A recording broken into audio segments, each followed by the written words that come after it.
Bessiata d'Ishmaïa, on va faire un peu la paracha. Parashat Shavua, Parashat Ekev.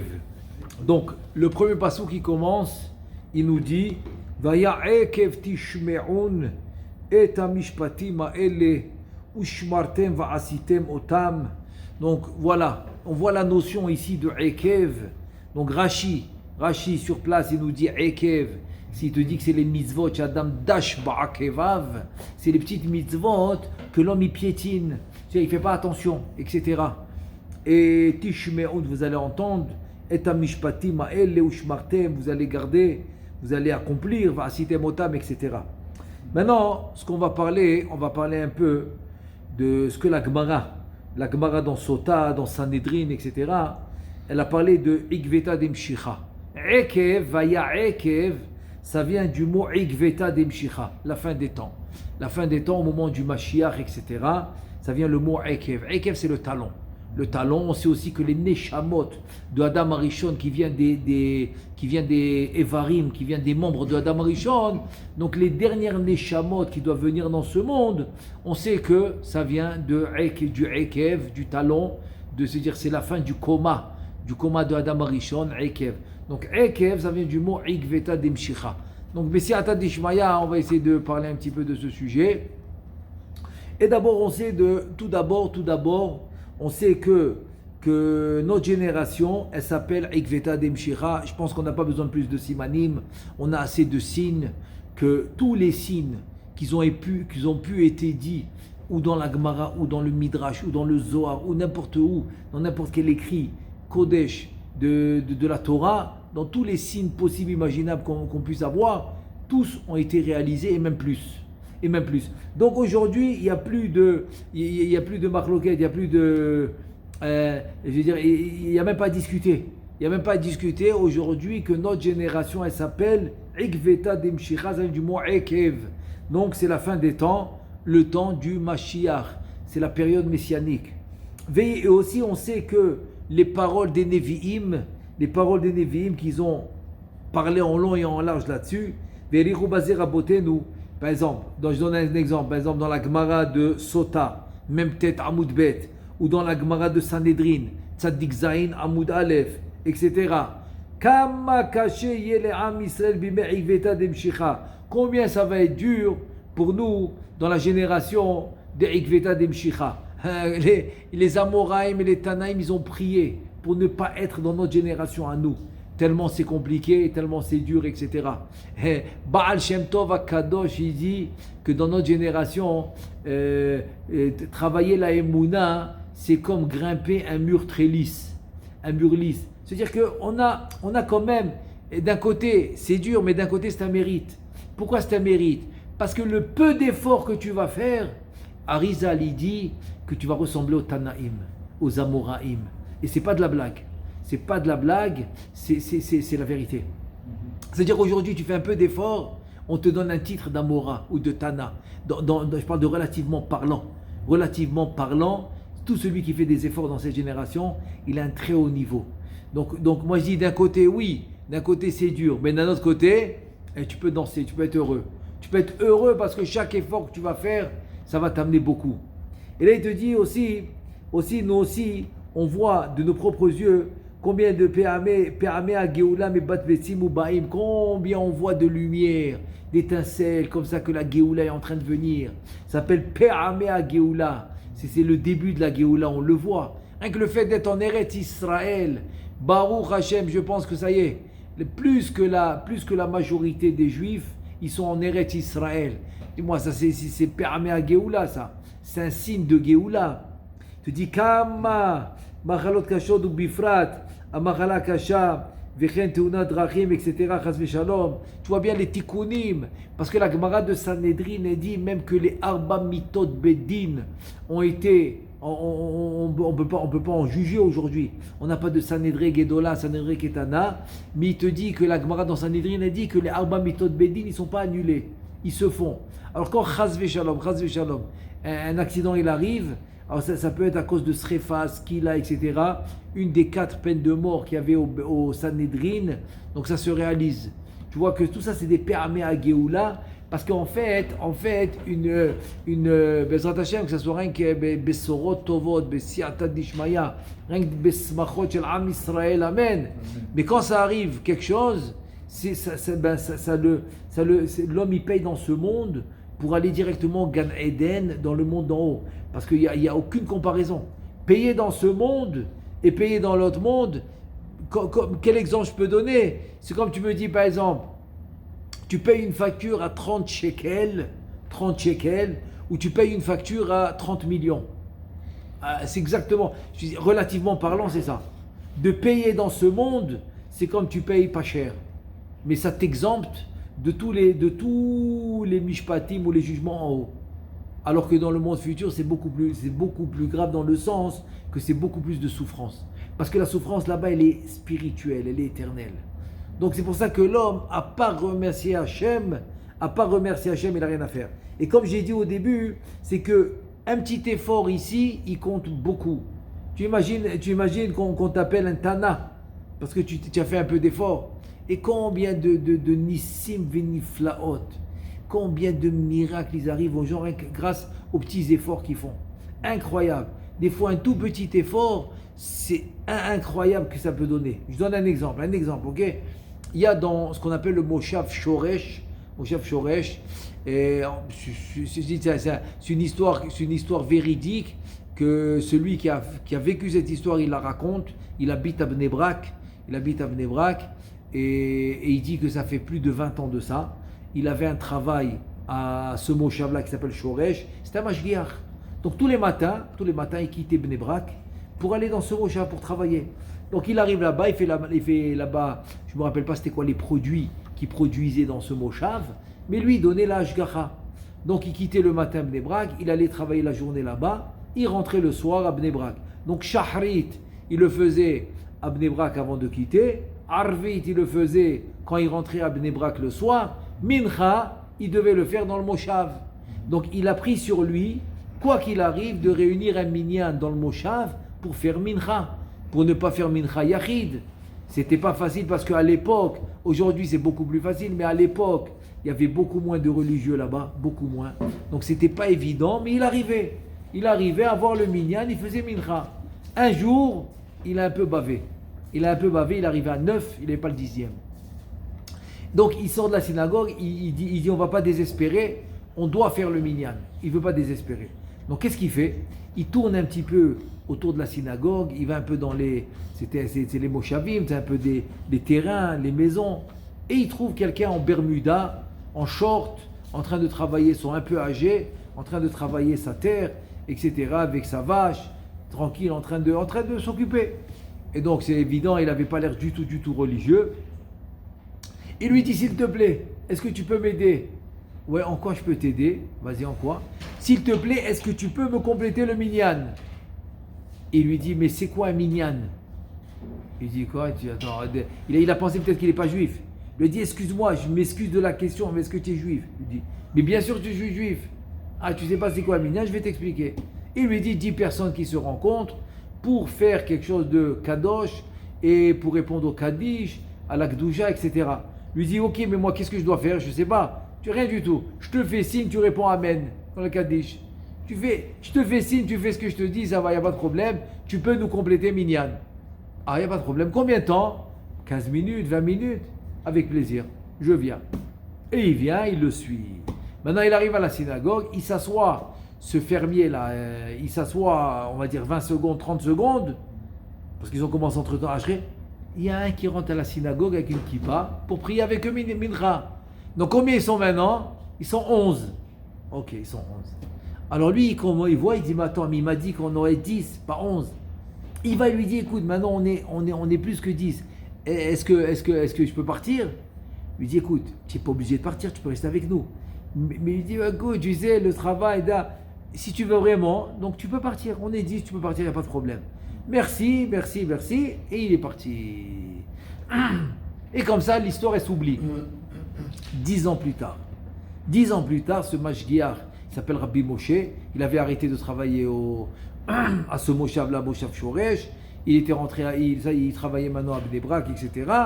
Et voilà, après 10 ans de ça, la nuit, il fait un rêve. Et qui rêve?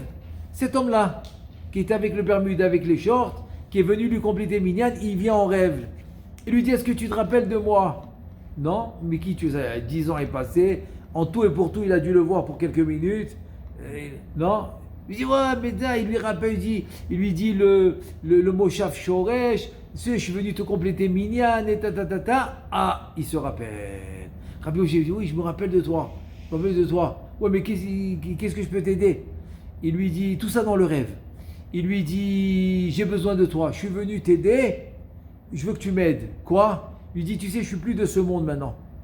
Ah oui, depuis un mois. Ça fait un mois qu'il est plus de ce monde, il est niftar. Et j'ai un fils à Yerushalayim. Ça fait un mois qu'il est parti de ce monde, cet homme-là. Son fils à Yerushalayim, il ne fait pas Kaddish. S'il te plaît, je t'ai aidé, toi aussi tu vas m'aider. Tu vas aller lui demander de faire Kaddish. Et je suis venu te dire une autre chose. Continue à faire Zikouya Rabbim. Continue avec la Torah et les mitzvot. Regarde, combien de temps j'étais à la synagogue? J'ai même pas répondu Amen. Il n'a pas eu le temps. Parce qu'il est rentré, ils ont fait Ashrei. En plein milieu de Ashrei, il est déjà parti. Donc il n'a pas répondu au Kaddish. Il n'a pas répondu à la Kdusha. Il n'a rien fait. Il lui dit, regarde, j'ai rien fait. Mais la volonté que j'avais de venir avec toi, de lâcher le travail, de venir avec toi pour compléter Minyan, cette volonté, ça a fait beaucoup de bruit dans le ciel. Donc, donc ça m'a allégé ma punition. Et donc, grâce à ça, ils m'ont laissé venir te parler. Parce que tu es le seul qui peut m'aider. Donc, ils m'ont donné la permission de venir te parler grâce à ça. Grâce à cette volonté que j'avais de venir t'aider. Et voilà, je suis venu te le dire. Alors, s'il te plaît, va voir mon fils et je vais te donner des signes qu'il n'y a que moi et mon fils qu'on savait. Donc, il va te croire. Avec les signes que je te donne, il va te croire. Bon, le lendemain, il se lève. Il dit, ok. Il dit, c'est Chesed Shel Emet. Je vais faire un Chesed. Allez, je vais aller. Il va à Yerushalayim. Il va à l'adresse qu'il lui a dit. Il tape à la porte. Son fils, il ouvre la porte. Alors, comme c'est prévu, il lui a donné tous les signes, etc. Il lui a dit, voilà, ton père, il est parti il y a un mois, oui. Il lui a dit, écoute, tu fais pas Kaddish. Pourquoi tu fais pas Kaddish? Wow, le fils, il a commencé à pleurer, c'est vrai, je fais pas Kaddish. Et alors, je t'en prie, il est venu, il lui a tout raconté, il est venu en rêve. Je t'en prie, fais-lui Kaddish. Le fils, il a pris sur lui, sans faute. Il lui a dit 3 fois par jour, Shahrit, Mincha, Arvit, je vais faire Kaddish, il n'y a pas de problème, etc. Qu'est-ce que tu apprends de cette histoire? Regarde cette volonté que cet homme il avait, rien que d'aller compléter Minyan, alors qu'il faisait rien du tout dans la religion, rien. Rien que cette volonté, regarde. Ça lui a donné le mérite de venir en rêve et qui est parti chez son fils pour faire le Kaddish, pour le faire monter au Gan Eden. Regarde un petit peu. Donc tu vois un peu une petite volonté dans cette génération que ça donne. C'est un truc incroyable. Une histoire incroyable mais vraie. C'est une vraie histoire. Grâce à cette volonté qu'il avait. Donc c'est ça qu'il faut savoir. Il faut savoir que cette volonté peut nous sauver de beaucoup de problèmes. Peut nous aider des ennemis aussi. Tous les ennemis qui nous entourent, etc. Alors maintenant la chose c'est la suivante. C'est quoi maintenant? C'est quoi la façon d'apaiser et de on va dire de se sauver de tous ces problèmes-là qui nous entourent? Alors ça, on le retrouve dans le Zohar Kadosh. Zohar Kadosh, il dit comme ça. Il dit, Rabbi Shimon Bar Yochai dans Zohar Kadosh, il dit Behai Chibura. Et comme ça, Raya Memna qui est Moshe Rabbeinu, il dit à Rabbi Shimon. Et comme ça, Eliyahu Navé, il dit à Rabbi Shimon. Bechibura dilar deu sefer azohar yifkun be min galuta berachame. C'est-à-dire grâce à ton livre, ils vont sortir de la galoute avec rachamim. Et ça veut dire que ton chibour, c'est-à-dire c'est le sefer azohar, ils vont sortir de la galoute berachamim. Shalide limud azohar kadosh netze mina galout velo nenatzel bo bemidat adin et la bemidat rachamim. C'est-à-dire que la rédemption finale ne va pas être avec la rigueur. La rédemption finale, elle va être avec la rachamim, avec la miséricorde. Et alors maintenant, je vais juste dire comment c'est Meroumaz. C'est quoi l'allusion dans le premier passou que j'ai lu tout à l'heure? Alors le remède c'est le suivant.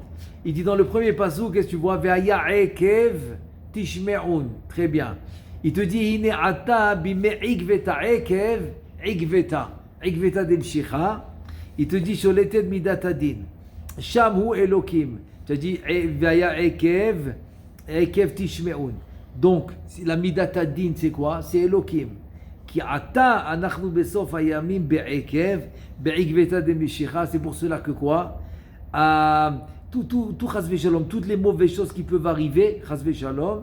Alors qu'est-ce qu'on doit faire pour arrêter la rigueur dans le monde et mettre la rachamim? Il te dit qu'est-ce que tu dois faire? Le Shem Elokim qui est rigueur, il doit être remplacé par quoi? Par la Havaya qui est Midat HaRachamim. Et c'est pour ça que le pasuk, qu'est-ce qu'il dit? Ve'aya. Ve'aya c'est quoi? Ve'aya, c'est une permutation du Yud Ke Vav Ke. Par exemple, la permutation de ce mois de Av, c'est Havaya. La permutation du mois de Tishrei, c'est Ve'aya. C'est la permutation dans les lettres. C'est le Yud Ke Vav Ke. On a 12 permutations de Havaya pour les 12 mois. Pour les 12 mois de l'année, on a 12 permutations, 12 mois de l'année. Et donc la permutation de Tishrei, qui est Akvabia Dekvura, c'est le Midat Adin, c'est la nouvelle, le jugement, le Rosh Hashanah, Yom Kippourim, Ve'aya. Ve'aya, c'est que ça se transforme en Yud Ke Vav Ke. Donc le Ve'aya, Ekev Tishme'un, que le Ve'aya, tu le mets avant Ekev. C'est-à-dire le Yud Ke Vav Ke, c'est Midat HaRachamim, Ekev Tishme'un, c'est Igveta Demshicha. Donc ça doit être le Midat HaRachamim. Et il dit comment? Rabbi Shimon Bar Yochai, par exemple, quand tu étudies le Sod, quand tu étudies le Zohar Kadosh. Évidemment que je ne dis pas, que je ne viens pas dire maintenant d'étudier que ça. Non, tu dois étudier tout. Tu as besoin du Shulchan Aruch, tu as besoin de la Gemara, tu as besoin du Tanakh, tout. Mais aussi le Sod. Il y en a qui s'arrêtent au Pshat. Tu dis Rabbi Shimon Bar Yochai, non. Le mot Pshat, c'est les mêmes lettres que Tipesh, que Bet. Pourquoi? Comment tu peux penser que la Torah s'arrête au Pshat? Comment tu peux penser? C'est ça qu'il dit Rabbi Shimon Bar Yochai. Tu peux oser penser que la Torah s'arrête au Pshat? Non, la Torah continue, le Pshat, le Remez, le Drash, le Sod. Donc ça va jusqu'au Sod, la Torah. Alors pourquoi tu t'arrêtes au Pshat? Et donc c'est pour ça qu'il dit que le Pshat c'est le mot Tipesh, il faut continuer.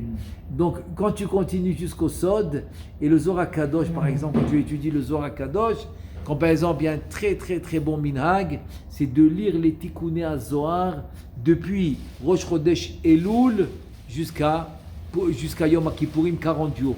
Et il y en a qui commencent avant, qui commencent depuis Tou B'Av, c'est-à-dire depuis hier. Hier c'est Tou B'Av, de commencer la lecture de Tikkuné HaZohar. C'est très très bien. C'est une très bonne préparation pour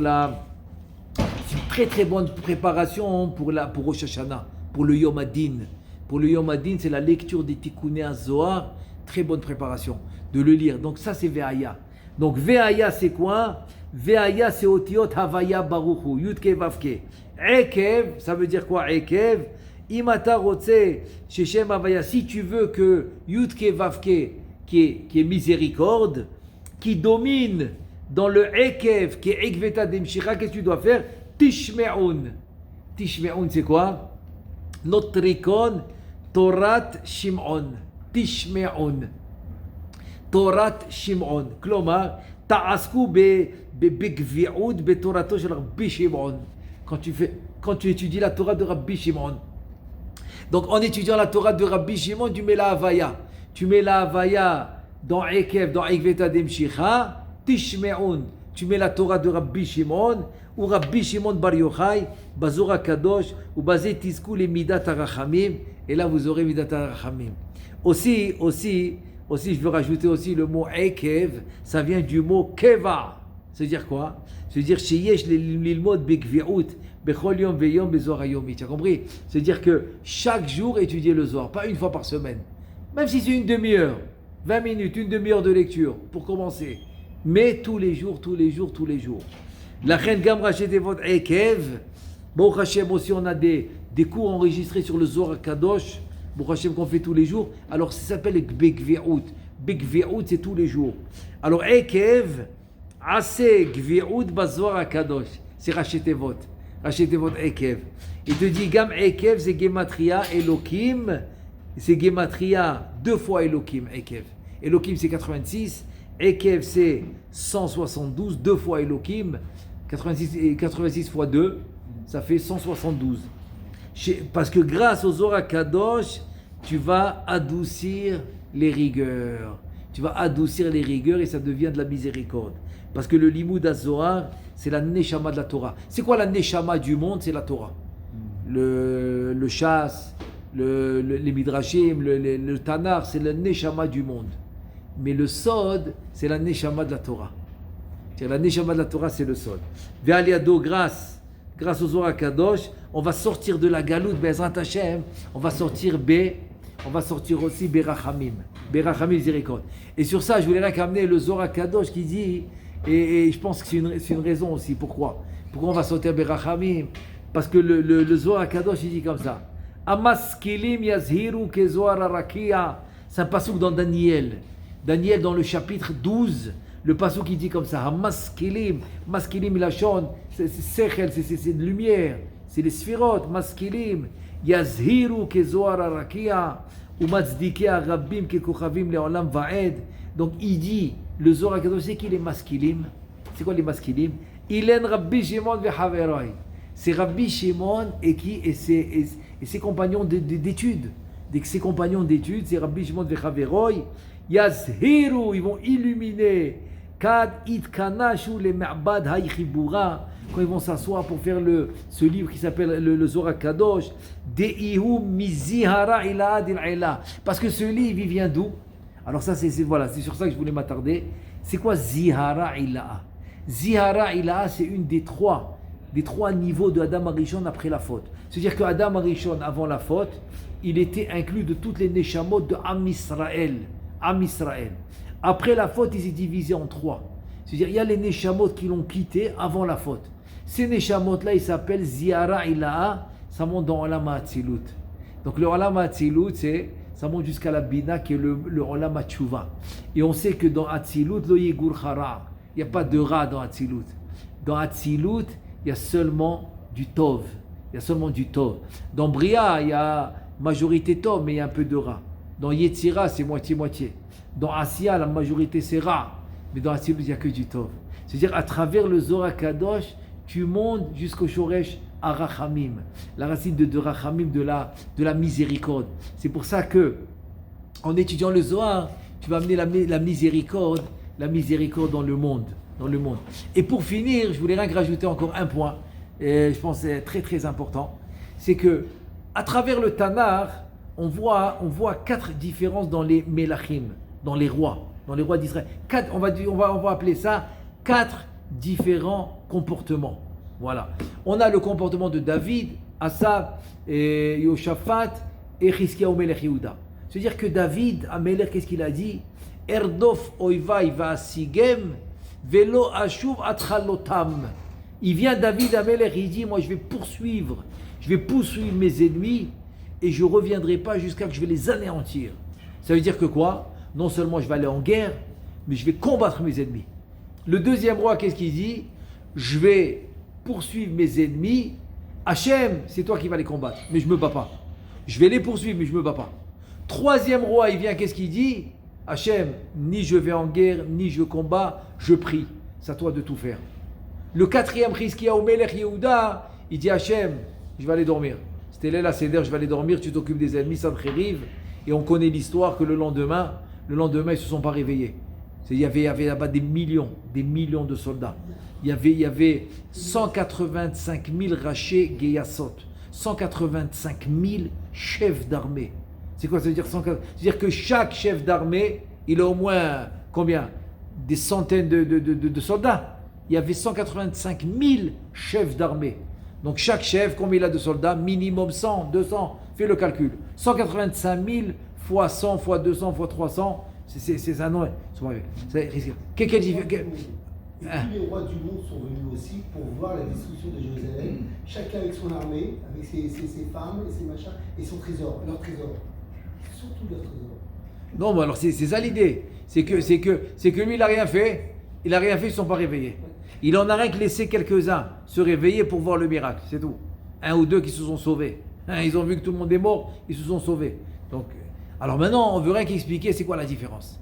C'est quoi la différence maintenant entre David Amelech, Asaph, Yehoshaphat et Chizkiyahu Melech Yehuda? pourquoi un, David Amelech, il est prêt à aller en guerre et les combattre, et l'autre non, etc. Parce que eux, en fait, Rabbi Moshe Feinstein, Shalom, il dit que parce que chacun, et ça c'est un grand moussa, et ça c'est ça que je voulais rajouter maintenant à Ekev. C'est Ekev en fait, c'est qu'on a dit, on a commencé par Rashi. Rashi il dit que c'est les mitzvot que l'homme il piétine avec ses pieds. Très bien. Il dit chacun doit vivre son niveau. David Amelech, attends, je ne sais pas si c'est qui David Amelech. Pendant 28 ans, il est rejeté de tout le monde. Il se fait même pas calculer. On pense que c'est un mamzer bichlal. 28 ans de sa vie. Qu'est-ce qu'ils n'ont pas dit sur lui? Il a dit David Amelech, qu'est-ce qu'il a dit à David? Muzaraiti le'achai. J'étais comme un étranger aux yeux de mes frères. Venochri lebnei imi. J'étais un étranger à mes frères, quoi. Ils m'ont pris pour rien du tout. Ils m'ont mis de côté. Qu'est-ce qu'il n'a pas dit? Ki aviv imi azavuni. Mon père et ma mère, ils m'ont abandonné. Vachem yasveni. C'est Hachem qui m'a recueilli. Des trucs incroyables. C'est-à-dire, si tu vois un peu la vie qu'il a vécue pendant 28 ans, rejeté complètement, tu sais qu'est-ce qu'il dit? Il dit un truc incroyable. Il dit Rabou mise'arot roshi son aichinam. Ah, ça c'est une phrase. Tu sais qu'est-ce qu'il dit? Il dit que mes ennemis, ils sont plus nombreux que les cheveux de ma tête. Maintenant, moi j'ai vérifié. Combien l'homme il a à peu près de cheveux? 300 000. À peu près. 30 000, 300 000, je ne sais pas. Je ne me rappelle pas si c'est 30 000 ou 300 000. C'est quand même 30 000. Ok? Allez, je vais aller maintenant, cool. Allez, même 30 000. C'est que ça veut dire? Il a plus d'ennemis que les cheveux de sa tête. Comme ça il dit, David Amelech. Tout ça, il dit. Ah, et qu'est-ce qu'il dit? Anochi tola'at velo ish. Harpat adam uvzuyam. C'est qu'est-ce qu'il dit, Metsouda David? Metsouda David, il dit. Alors il dit, Anochi tola'at, je suis un ver de terre. Velo ish, je ne suis même pas un homme. Harpa, c'est quelqu'un qu'on considère même pas. Je sais pas comment dire le mot en français, qu'on méprise. Je suis méprisé. Je suis un homme méprisé, il dit David. Je suis un homme méprisé. Bzoui am. Mais vraiment méprisé, quoi. Qu'est-ce qu'il dit, Metsouda David? Il dit un truc incroyable. C'est ce qu'il dit. Il dit quand quelqu'un, il avait un fils qui sortait un peu du chemin, qui était pas bien éduqué, et lui dit, tu es comme David, toi. C'est-à-dire, David, c'était devenu un exemple d'un enfant qui n'est pas réussi, d'un mauvais enfant. C'est ça qu'il dit Metsouda David. J'imagine, Metsouda David dans le Tanakh, dans le Melachim, dans le Teilim, Metsouda David, c'est ce qu'il dit. Il dit, c'est ça veut dire Anochi tola'at velo ish, harpat adam uvzoyam. Quand quelqu'un il avait un mauvais enfant, il mettait David comme exemple pour dire, tu es comme David, tu es un mauvais enfant. Alors tout ça, et après quand Akadosh Baruch Hu, il envoie Shmuel à Navi, il envoie pour oindre les enfants, il lui dit, mi astiu, c'est-à-dire j'ai mis asti mi Shaoul, ça y est, tu vois, c'est un enfant de Ben Ishai, c'est le fils de Ben Ishai. Maintenant, tu penses que Ishai, il a sorti David pour montrer à Shmuel? Il n'a même pas pensé qu'il faisait partie des candidats. Pour Shmuel, c'était même... Non, pas pour Shmuel, pardon. Pour Yishai, c'était même pas un candidat. Donc il a amené tout le monde, il a amené des trucs, il a amené Eliav, c'était un... Vraiment, il pensait que c'était sûr que c'est lui. Et qu'est-ce qu'il dit?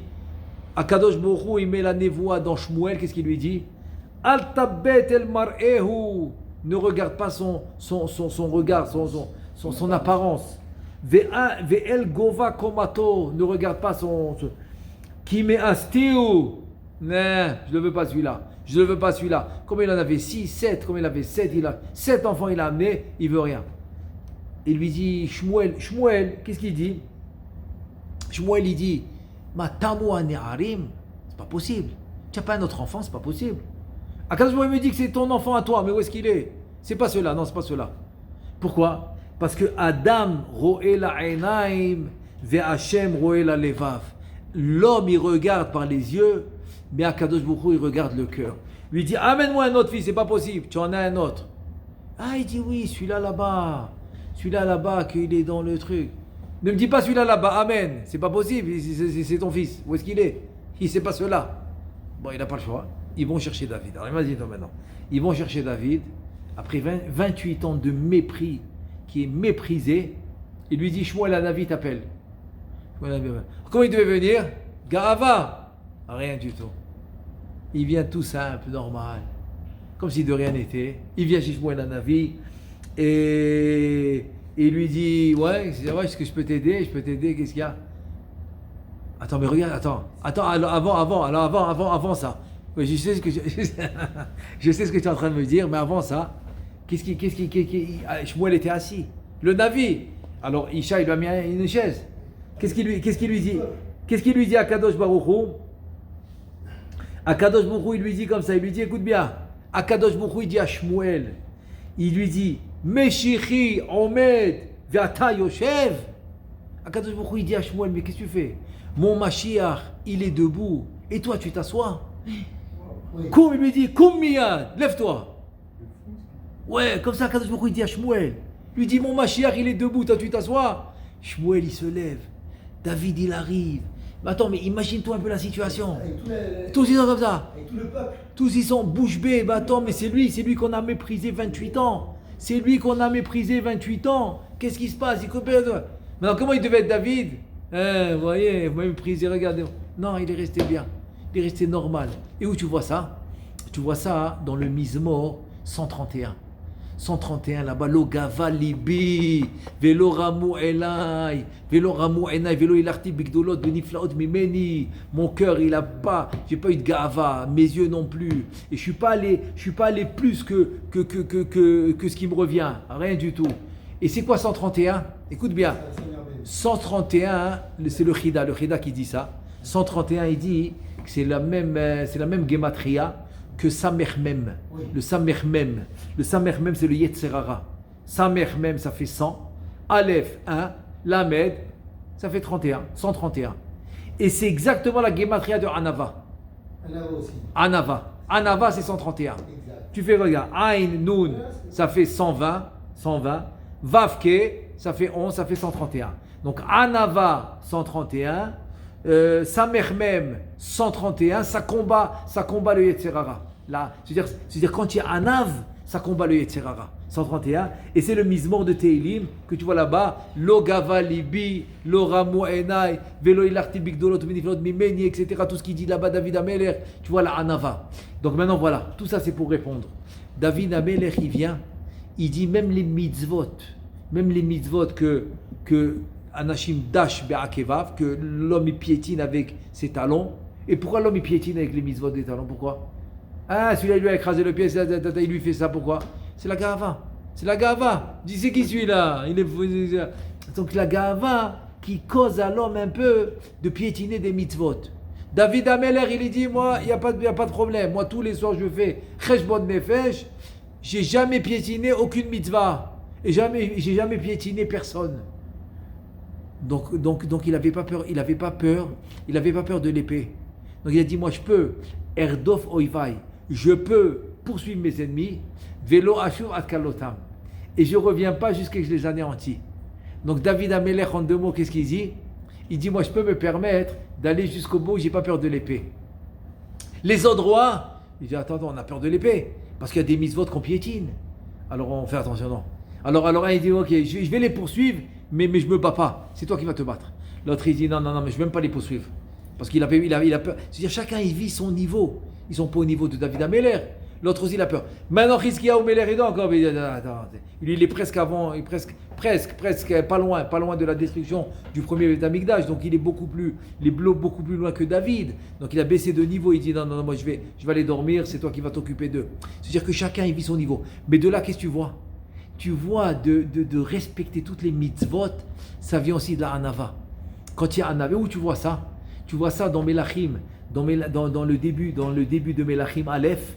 Tu vois, David Zaken, Velo Yichamlo, de Pasuk qui dit que David Amelech il avait froid et les habits ne le réchauffaient pas.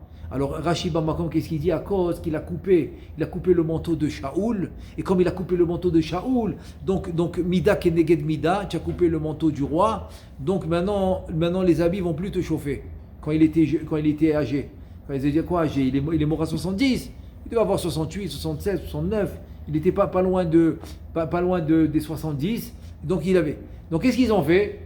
Ils ont trouvé une fille qui était vierge, et donc une fille qui est vierge, elle a le sang chaud, donc elle a pu le réchauffer.